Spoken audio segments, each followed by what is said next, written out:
Well, welcome back. Get your trash cans, get your concrete floors and your hot water heaters, because that is the ideal recording environment for today's selection. It's gonna be Tom Waits' Bone Machine. Woo! Today's secret word is clang. Clang, clang. It is very clang. Here, okay, we do the thing. Oh, look, we have the same thing. Oh, yay! No. Yours is bigger. Yours is a record.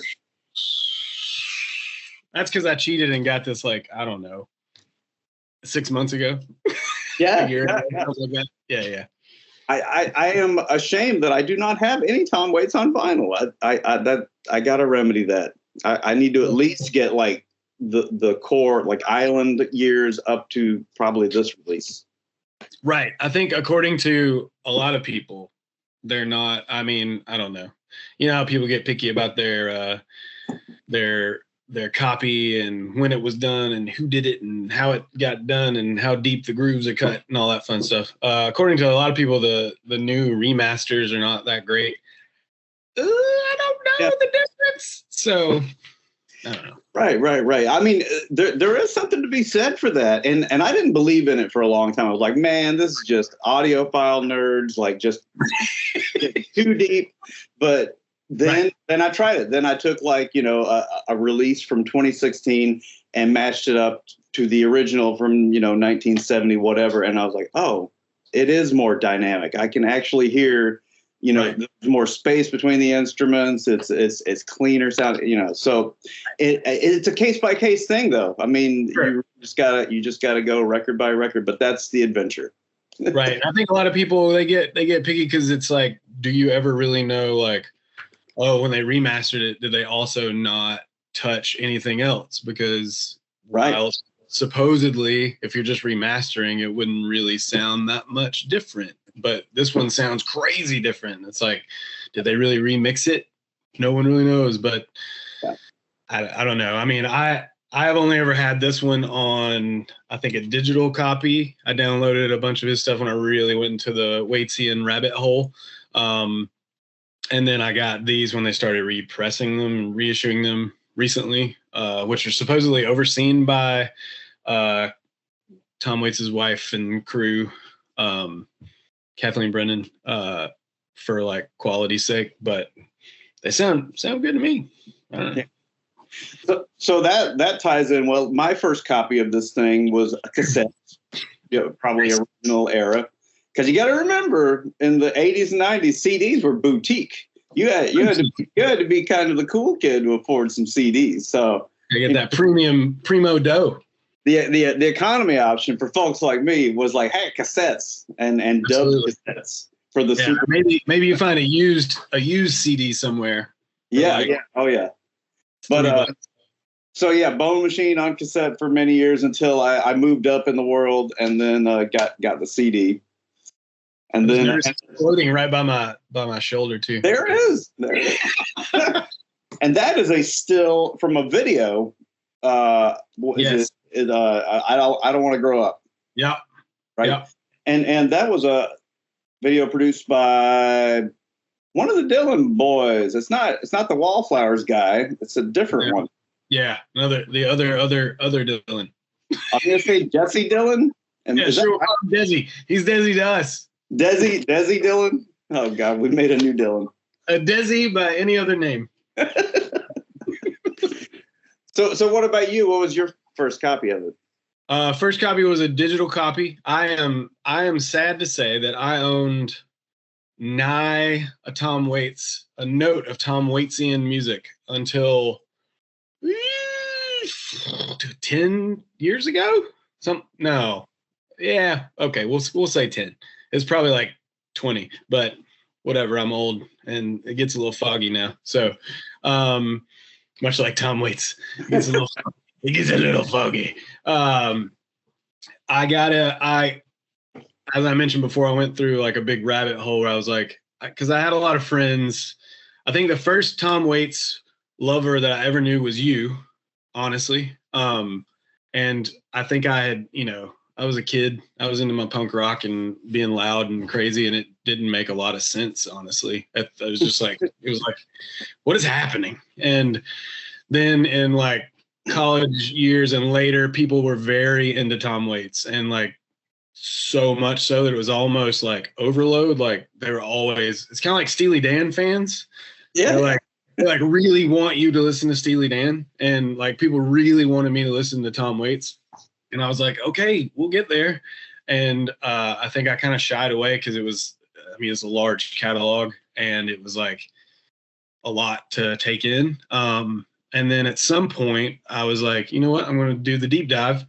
And this was one of the first ones, if not the first one that I got. I just downloaded it and took it on tour and like went through the like headphones at night, like, wow, like this is really great. I had since got into a lot of stuff that was done by we'll get into that, recording wise, done by some similar people. So I think it made more sonic sense to me as well. And I mean, now I'm like, I can't not love Tom Waits, but there was a time where I was like, I don't know. Right. I wonder how many people do love Tom Waits on the first taste. I wonder how common that is, because it wasn't me either. Because I came in, I had read something. Oh, Les Claypool's playing bass on this Tom Waits record, and I knew Tom Waits from Tommy the Cat on the Primus album. Right. So that was my thing. Like, and I'd seen him in movies. I was a fan of Robert Altman's Shortcuts and Jim Jarmusch, Night on Earth. So like, I knew him as a movie guy. I didn't really know his music so much. Right. So I got Bone Machine just based on that Primus sit-in, and my first taste was a little bit disappointed too, because I kind of wanted some. Right. It wasn't that. It was very like, very like, doomy and grounded and dark.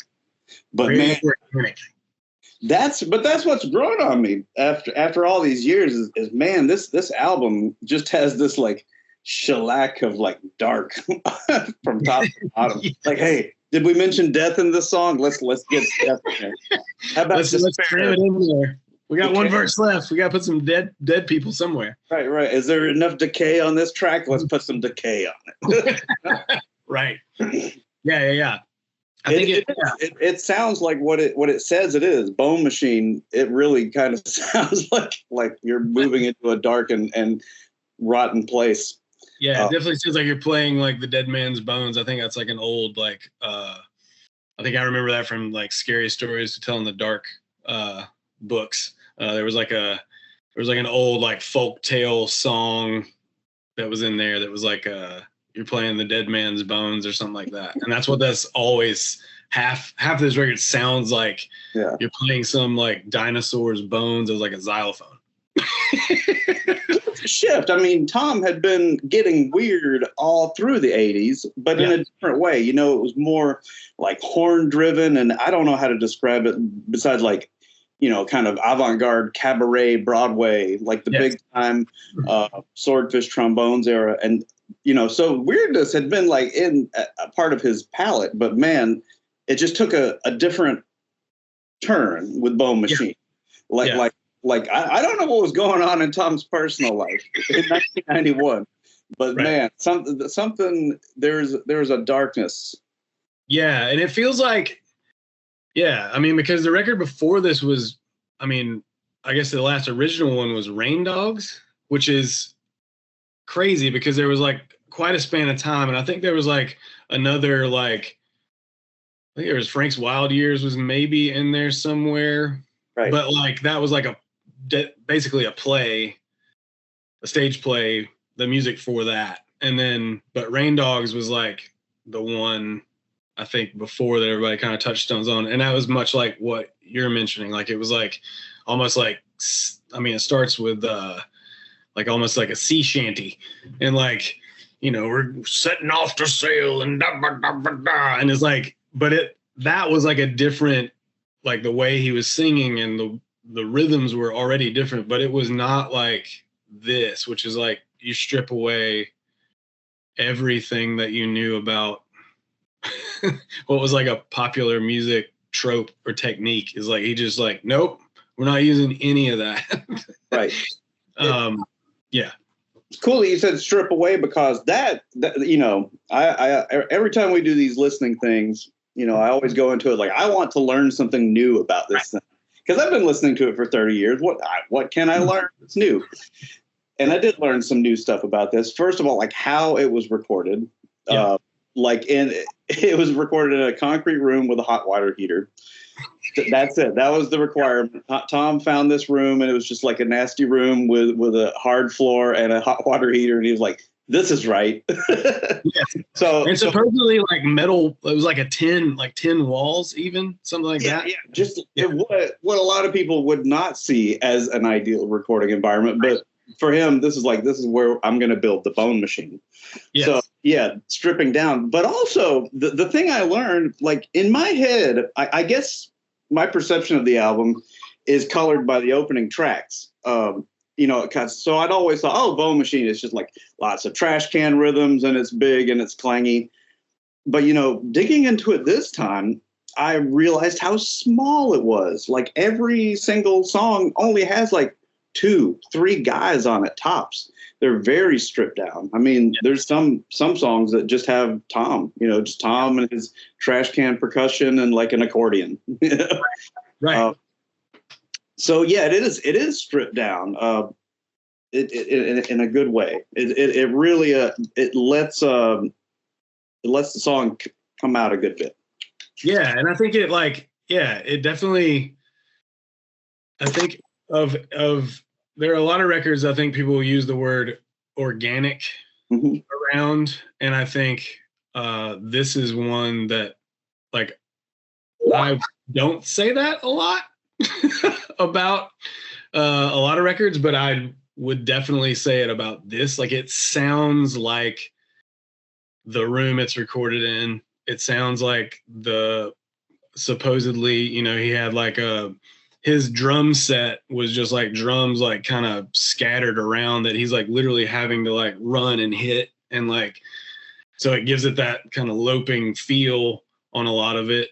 Like it doesn't sound like somebody sat at a drum kit and played a part. It sounds like some moderately wacky guy in a room that is made of metal and concrete and like hitting things with some gusto, and like we didn't do a lot to it after, you know, we had it mic'd up and we didn't really do a lot to it after that. I mean, I know it was shouts out to the Dead Wax guys for doing their Joe Gore video, who he played guitar on a few of these songs, but there was a lot of insight that I learned about how he goes about recording. Like some of the tracks were like literally recorded onto a cassette, and then they had to like take them off of the cassette onto a, you know, reel-to-reel machine to like record the other parts on them, because he was like, no, here's the part. They'd be like, we're going to redo this, right? And he's like, no, that's it. This is the thing. Now I'm just going to sing on this, you know, and Joe's going to be tortured to play a guitar part, like Going Out West, like that thing, that blown out, just like crazy part, is all him. But like part of the stripping away was like, you know, Tom Waits at this point could get pretty much anybody he wanted on a record is going to be like, yes, let me do that.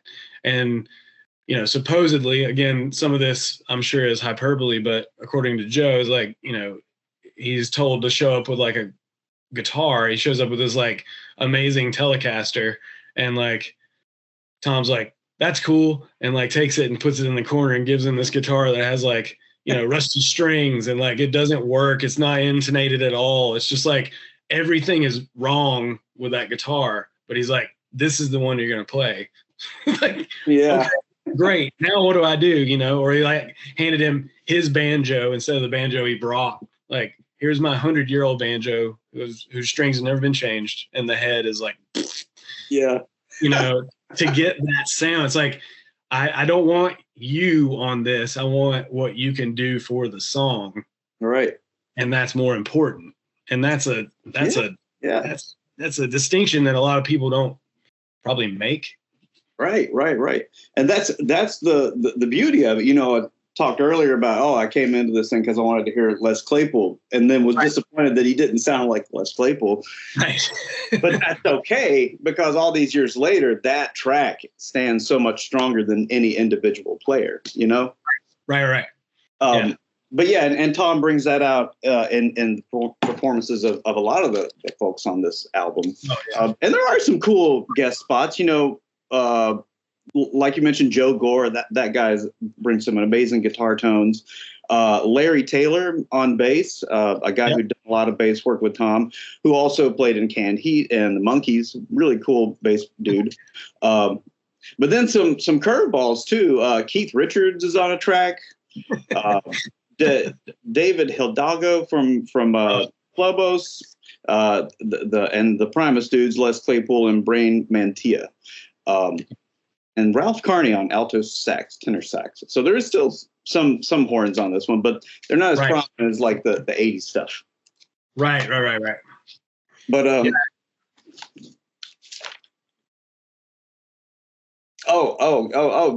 but one thing that kind of tripped me out is a lot of the percussion is Tom Waits. Yes. Yes. I never knew that. I assumed that it was just a myriad of session dudes. But really, like, digging into these liner notes, there's maybe one track that has like a real drum part on it, and that's Brain Mantia on maybe, was it Such a Scream? Yeah. So that one has a drum beat, but then the rest of it is Tom doing the percussion and playing the beats. Or there's no percussion. It's sparse. It's just, you know, banjo and acoustic guitar or upright bass. Very, very stripped down. It's a very, I mean, it sounds, again, sounds like Bones. It sounds like they put like, sounds like somebody came in with like a leaf blower filled with dirt and just like sprayed all of the instruments with dirt. And then they were like, okay, now we're gonna cut the tracks. They were nice and shiny before, and that will never do. No. Now we're just gonna make this all dirty and weird, and all the gloss is gone. Which is, again, me being the context guy, which is interesting given that this was recorded. I mean, I think it was released in '92, which is right between like Nevermind and In Utero world for the contextual piece there. So he's probably recording this like in the midst of like metal world being metal, not instrument metal, but genre hair metal being dismantled, and this new like noisy rock and roll world happening. But I kind of feel like, as much as that like made this acceptable in a way, like the noisier atmosphere in music in general at that moment in like '92, I don't think it mattered probably to Tom Waits. I don't think he was like, oh, you know, Nirvana made a record and it had guitars, and now I'm going to go make this noisy record. I think he probably would have made the same record no matter what. Like, it probably would have been the same thing. I think the acceptance of it at the time was like, because I mean, the single is I Don't Want to Grow Up, which I think a lot of people, well, I guess Going Out West was probably a single too, but I know the video, like you mentioned, was I Don't Want to Grow Up, and later covered by the Ramones, which just shows how great the song is like the Ramones do it, and it's equally as awesome and powerful when it's just like straightforward, just like boom, boom, boom, boom, boom. But like, I Don't Want to Grow Up on this record, the original, is like, it's weird and it's scary, but it connects, but like the sound of it was not like anything else, and the video was not like anything else, and it's just weird. But like, I mean, that's the 90s, I guess, but also that moment in the 90s was like a moment when a record like that can be like put out and people are like, oh, I'm going to check that out. Oh yeah. Yeah. And it won the Grammy for Best Alternative. But you know what? Like, it's all just the time Right. Of its time. Because if it came out now, it would win Grammy for Best Americana. Right. Because that you would just the Grammy board would probably just pick up on the gospel and the blues and the country and the folk and be like, oh, this is American music in a nutshell. Right. Well, it's just a little scary. Right. And I think that's the thing is like, it was scary, but it was also it was like a scary time. I mean, there was wars happening and like, there was upheaval, a big new administration in the White House. There was like all kind of change afoot. Is it going to be good? Is it going to be bad? People were like mad. Kind of sounds like right now, honestly, in a lot of ways. Just flipped a little bit. But it was like, like I remember seeing that video and just being like, what the fuck? What is this? Like, how did we get to that, but even not like being sent down the rabbit hole at that point, I was still intrigued. I really wanted to know more about like, who is this guy? Like, I've heard about this guy, but like, I did not expect that guy. But then later you find out nobody expected that guy, the guy that shows up on this Tom Waits record for these characters. Yeah. Like it was just it was just different. So different. Yeah. Oh yeah. And it's funny you mentioned, how guitar driven the early 90s were, because on this album, there's no guitar until track 4. Right. You don't even hear it. It's all like upright bass and mellotrons. Yeah. Whatever. Yeah, like guitar gets schmar. But and it's also cool that you brought up the Ramones covering I Don't Want to Grow Up, because I feel like Tom, his lyrics are really great, and sometimes it does take another artist to cover a thing to like bring out the beauty. You see that a lot, especially with Dylan. Dylan is like, if you love him, you love him, and you're into that. But if you're not, then it hurts. So sometimes it's somebody else like Joan Baez or Garth Brooks comes along and says, hey, let's do these lyrics, but with like a different vocal presentation. Right. And like I would love to see more of that with Tom Waits, because there are some great lyrics under here. In fact, like I'll just roll through my standout lyrics now. Yeah. Who Are You could have been like a major like top 40 country hit, because my goodness, these are the most country lyrics I've ever heard. Go ahead and take this the wrong way. Time is not your friend. Do you cry? Do you pray? Do you wish them away? Do you still leave nothing but bones in the way? I mean, the line in there about, do you still jump out of windows in expensive clothes? Like, yeah. Like, wow, that is just a dagger right to the heart. Like, right. If only Randy Travis had like covered it, then the world would know. That's right. The true heartbreak of Tom Waits. What if that was the track after Chattahoochee by Alan Jackson? And then, another pile of lyrics that I really love and loved right off the bat is Going Out West. Yeah. Going Out West is crazy. Like this character in Going Out West, I know I've run into this guy at the Quick Trip. Like he's this hair, he's like 3 a.m. He's not wearing a shirt. He smells like, hard whiskey and Marlboros. Like I know this guy.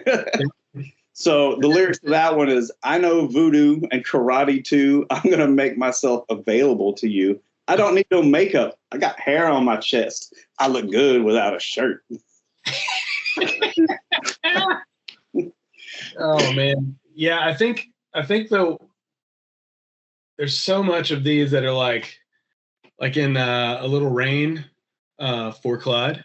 Like at the end, it's like you're just like cruising along, and then there's the whole part about the 15-year-old girl getting in a van, and then you're like, wait a second, like, what happened? And then she just like seemingly goes off, and you're not sure if it's like, was she kidnapped? Did she die? Probably, maybe, who knows, like she just ran away from home, but maybe she ran away with like some seedy individual. And it's like, I don't know, like I love the way that he can like take a song and just like you keep wanting to know more and more and more, and then like he gives you something like that and you're like, oh wow, this just snapped me into like thinking about this in a completely different way than I was. Like this was this kind of song, and now it's a quasi like murder ballad all of a sudden. Like, ugh, like what are we doing? And I think that's probably partially because of the overall atmosphere of, like you mentioned, like you have to have death in pretty much every one of these songs. Like it's all about like that, like whether the biblical, the real, like coming to terms with like mortality, whatever, like it's creeping around every corner. Like death is in there somewhere. It's just crazy. And yeah, and for the casual person, maybe you're just a regular pop music fan, and nothing that we've said so far sounds appealing. Like, right. But let me rope you in, and this is how I tried to lure my wife Stephanie into it. She's big into like the true crime thing and the crime podcast. I'm like, look, Tom Waits creates like crime podcast and condenses them into 4 minutes. You don't even have to spend a lot of time. Right. Like Murder in the Red Barn. It's my last pile of lyrics. Yeah. Now the woods will never tell what sleeps beneath the trees or what's buried beneath a rock or hiding in the leaves. There's a murder in the Red Barn. So creepy. But yeah, it's like what you're talking about, like the song with the girl and the hitchhiking, and it just sets this eerie tone. Like, yeah, that whole song, Murder in the Red Barn, and the one right after it, Black Wings, are just the creepiest little 5-minute murder tales that you could ever ingest. Right. And I think, I'm glad that you mentioned Black Wings, because that's possibly my favorite on here. Only because the Georgia boy in me, having been like both figuratively and literally washed in religious metaphor most of his life, like when you read that, you're like, this is totally like that, like weird, like folkloric tale of like the guy who may or may not be Satan himself, or at least like the right hand man of Satan himself, or he could be like God's imperfect angel guy who is like, nobody wants to look him in the eye, and like at the end of the day, nobody will ever admit like seeing him or meeting him.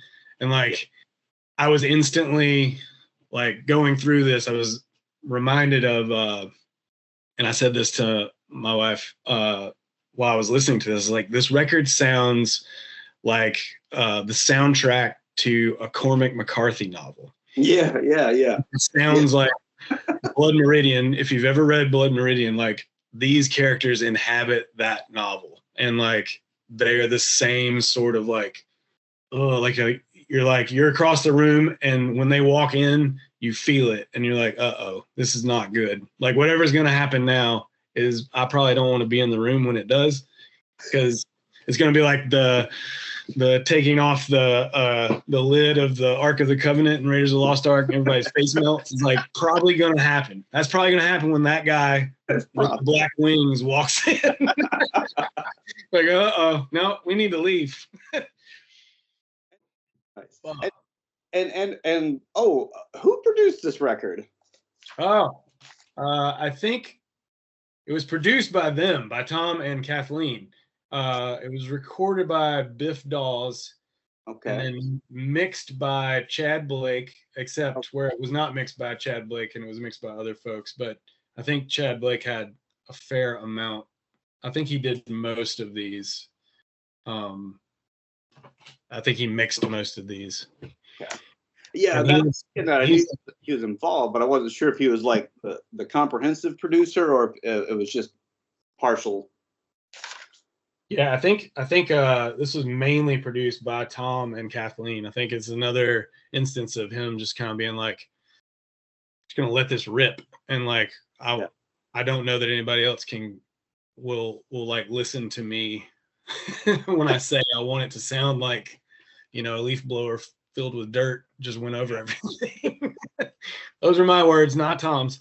But like that idea of like such an earthy, like organic, for lack of a better word, like it sounds like dirt. It sounds like the earth. It sounds like The Earth Died Screaming is like the greatest opening track that could have ever been for this record. It's like, yes, that's what this sounds like. It sounds like that's the tone. like that's the tone. So yeah, like what would you say are the essential tracks if you had to like nail it down to like Earth Died Screaming for sure. Actually, I mean, the first three are to me like Earth Died Screaming, Dirt in the Ground, Such a Scream. That is like if for some reason you downloaded this and your download got interrupted and you only had those three tracks and you thought it was like a mini album, you'd still be fine. It's like, yep. Yeah, that would be satisfying. But Black Wings, I think, is absolutely insane. And I do enjoy That Feel, which is the last song on the record, which is also the weirdest because it's almost like he could get suddenly like somebody came in and said, "Hey Tom, you can get Keith Richards for a day. What are you gonna do?" And he's like, "I'm gonna let me do this." And then they like sing a song about exactly what people love about Keith Richards, like the feel of his guitar playing, like because all the lyrics are about like that feel, like and like musically what you do with it, and like you can't ever get rid of it. It's that feel, and you'll never be able to separate it. And like I feel like it's the only one that's not about dying. But yeah, those are my top five, if you will. So for me, I would go with Going Out West because it's like a first favorite, and it's got a lot of like bravado and swagger and great lyrics. And then Murder in the Red Barn and Black Wings. So it's funny, like you gravitate towards the beginning of the record, and I gravitate towards the end of it. It's interesting. Yeah. But that's music. That's the magic of music. Right. And I do enjoy Going Out West a lot. Like if I'm picking five songs, I'm splitting hairs madly. I do love that. I feel like it's one that, given the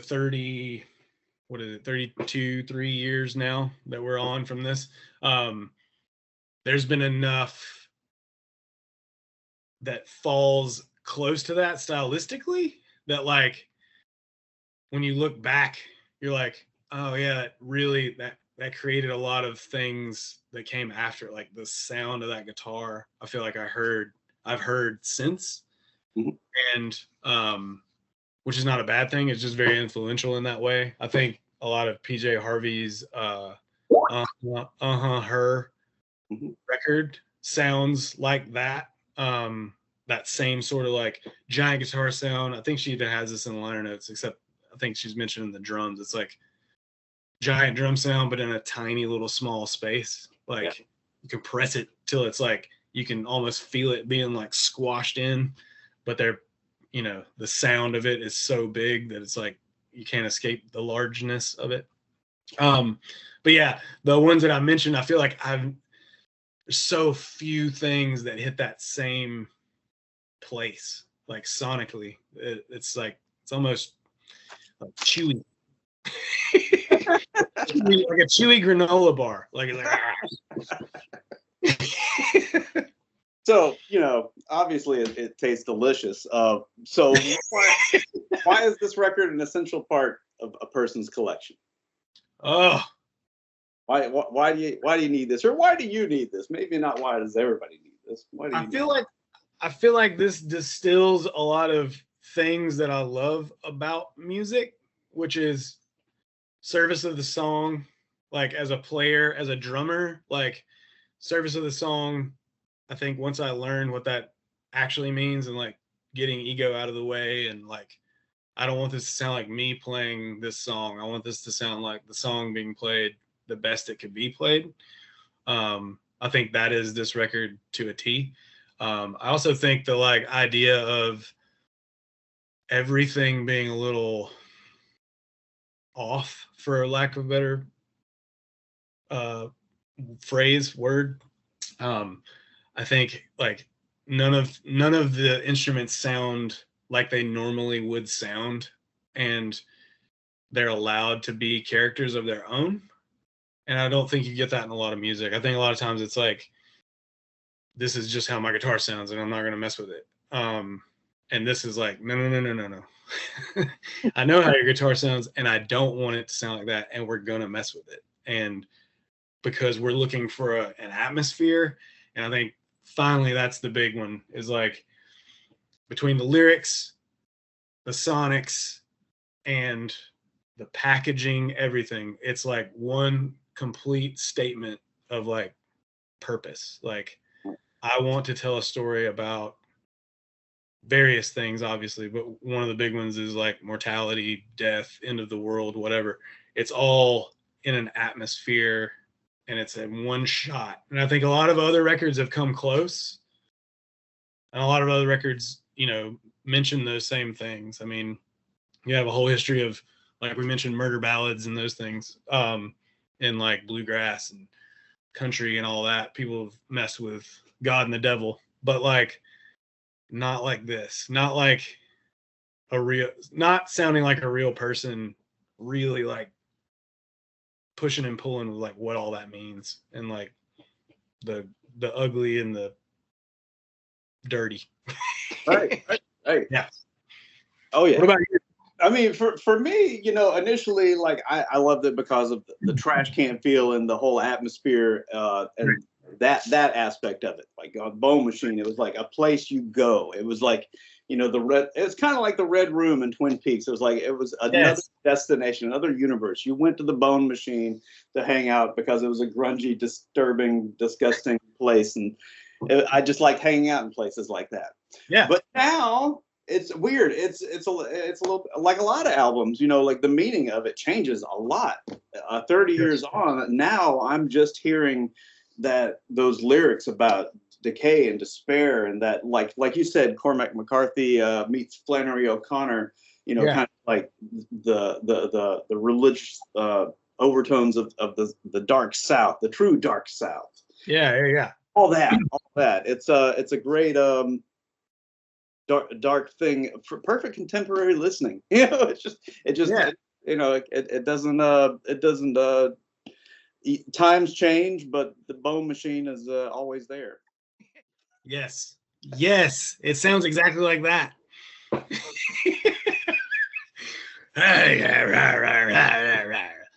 Oh man, editing. Yeah, I think it's, you know, I just think it's like one of those records. Like there's some of these that come along, I mean, fairly regularly. I feel like every 10, 15 years or so, that kind of sum up sort of a feeling of what the time that was just prior to them. And I feel like this is like, we've just switched over to a new decade. You're like 2 years into the 90s. Like, what is that going to mean? Like, at the end of this is a new millennium. Like, nobody knows, like, what's going to happen. Like we said, wars, new president, blah, blah, blah, new musical landscape, all this stuff. But you're also coming out of the 80s. And I feel like some of this is like a reaction to like what was just prior, like that feeling. I think there was a heavy time. There's, you know, the threat of nuclear war and all that fun stuff is there all the time. You want to talk about Earth Died Screaming? There you go. Like, and I feel like this is sort of like a summing up record. And I feel like those happen a lot at like the end of a decade, like you get, or at the beginning of a new decade, you get like that. Somebody comes along and is like, they just drop like the distillation of like, here is what that felt like. Let me get this out of my system so we can go on to whatever. For Tom Waits, I feel like he still had a lot of death and murder in his songs after this. wasn't like it got that much less, but I feel like it did feel a little different after this. I mean, he definitely still has these moments of later where he's like really going for it, and like it's kind of scary. Somewhat even scarier than the characters on here, like where it just feels like he's just singing like maybe he really lived that. Maybe he was a pirate. Who knows? Like I'm not sure. Well, Ford, I think we did it. We've taken people to the bone machine. I say we let them find their own way out. It's like an escape room, you know. You go in the bone machine, you know. There's no obvious way to get out. Maybe that hatch on the top with the portal, but I don't know. Maybe there's a trap door. I don't know. There's like a little hole in the wall. You might just have to wait for somebody to come along and communicate with you. You might just be trapped. That's right. You don't have to go home, but you can't stay here. Yeah. So anyway, I mean, hey, you want to do this again? Let's do it. What should we listen to next time? I think we had secretly on a secret ballot. We had mentioned the possibility of a Wu-Tang Clan episode. I'm still feeling Wu-Tangy. Yeah, I think it would actually follow up with this pretty good. No, I mean, you know, do two 90s things in a row. But it's going to be so different. Right, and I think Tom Waits has brought the ruckus, and Wu-Tang will also bring the ruckus, and might just have to protect our necks. We'll just keep going. Before I did, gosh darn it. I just keep going. Just protect your neck. Yeah. Well, until next time, people. Buy some records, listen to some records, listen to some cassettes, CDs, whatever you got. Whatever you got. Reel to reel. Reel to reel. You got a reel. Hey, I just heard about this tangent. We haven't done enough tangents in this episode. There was a record store in Vancouver that found a reel to reel in their storage that turned out to be like the Beatles rehearsing for some recording session. Really? Yeah. So some reel to reel at a Vancouver record store just sitting there gathering dust. And it's obviously going to be $1 million auction item, I'm sure. I'd love to hear that. Like, what did they sound like when they were practicing? What did they know what year it was from? It was early. It was like pre. It was very early, like Cavern Club days. So. Oh wow, yeah, that would be fun to hear. Like, I always love that kind of stuff. Like where it's like you know them as the polished thing, as the shiny rock that you pulled out of the river and put through your rock tumbler. But like, what did they sound like when that mud was still on them? That's what I want to hear. Oh yeah, but that's confirmed. You find out that they were people. They were not gods. They were mortals. George Harrison didn't play every guitar solo perfect every time. But